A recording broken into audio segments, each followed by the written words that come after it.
오늘의 큐티 말씀은 열왕기하 22장 1절에서 23장 30절 말씀과 역대하 34장 35장에 있는 남유다 16번째 왕 요시야에 대한 말씀입니다.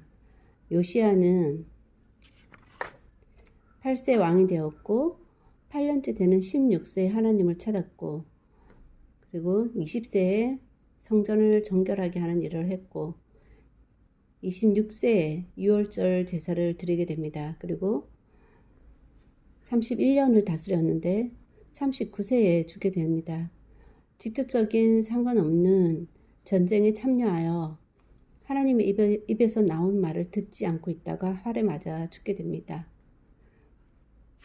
요시야가 했던 여러 가지 행적들을 조금 보자면 정직했고 다윗의 길로 행했고 좌우로 치우치지 않았습니다.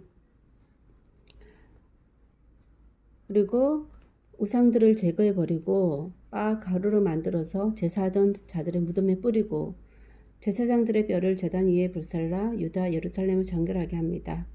온 이스라엘 땅을 돌아다니면서 그렇게 했고 18년째 되던 해에 26세 때 땅 성전 청결을 마치고 하나님 전 수리를 위해서 여러 사람들을 이제 대제사장에게 보내서 헌금한 돈을 주고 또 수리하는 사람에게 제사장이 그 돈을 주게 해서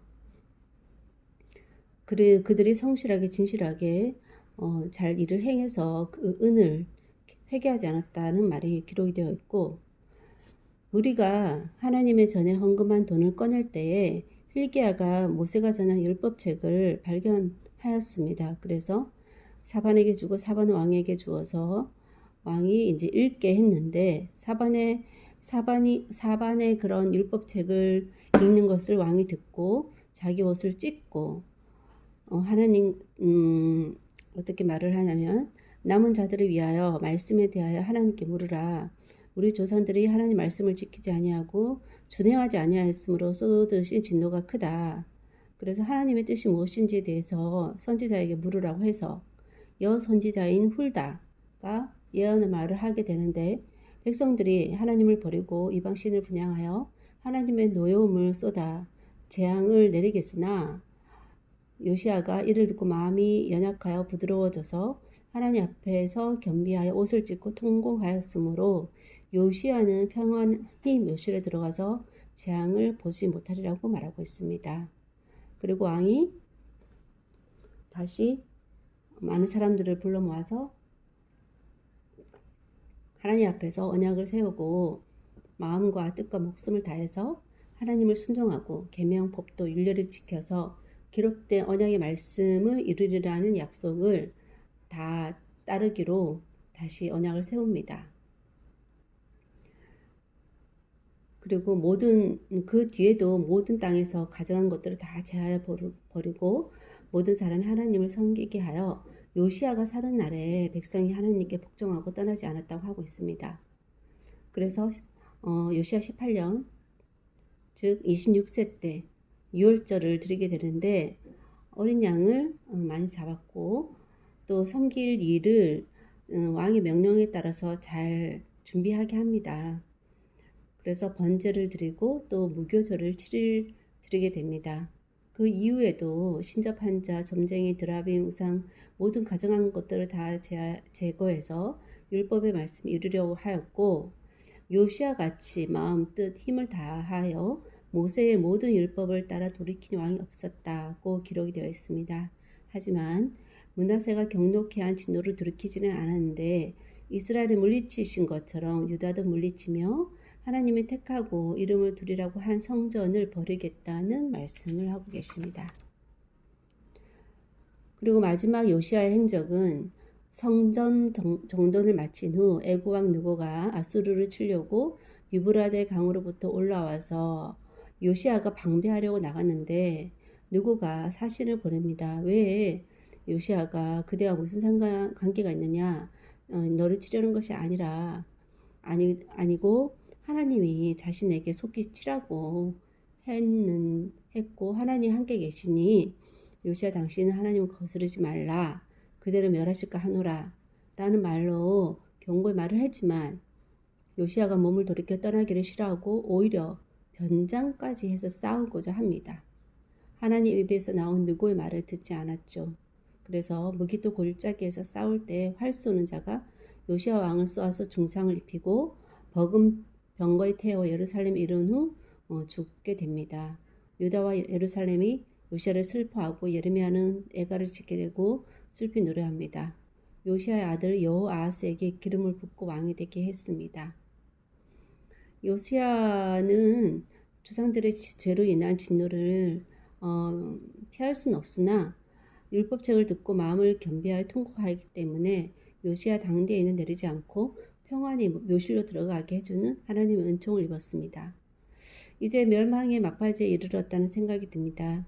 모세의 율법책을 찾고 유월절까지 지냈으나 하나님께서 내리기로 한 진노는 거두지 않으신다고 하셨으니 하나님의 마음을 헤아린, 어쩌면 하나님께서 헤아리게 한 그 왕은 그대에 당하지 않는, 진노를 당하지 않는 은총을 허락하셨고 임박한 진노를 당할 왕에게는 악행하도록 내버려 두므로 더 이상의 지연은 없게 하시는 것 같습니다.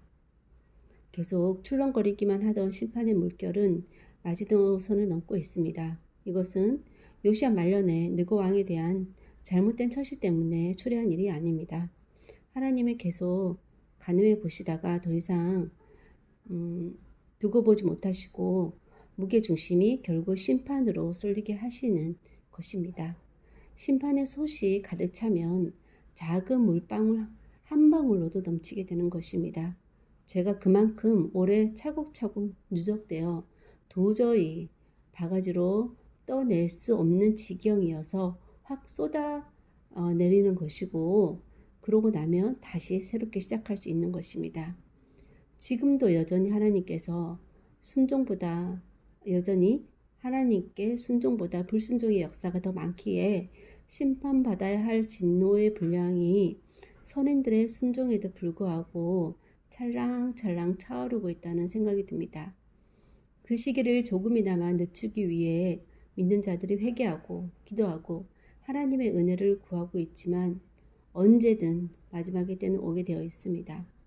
지금이 어느 정도의 때인지 알 수 없으나 시대의 징조를 분별하면서 세상이 아무리 악해져도 믿는 자로서 걸어가야 할 길을 걸어가면서 깨어서 해야 할 일들은 미루지 말고 해야 할 것입니다.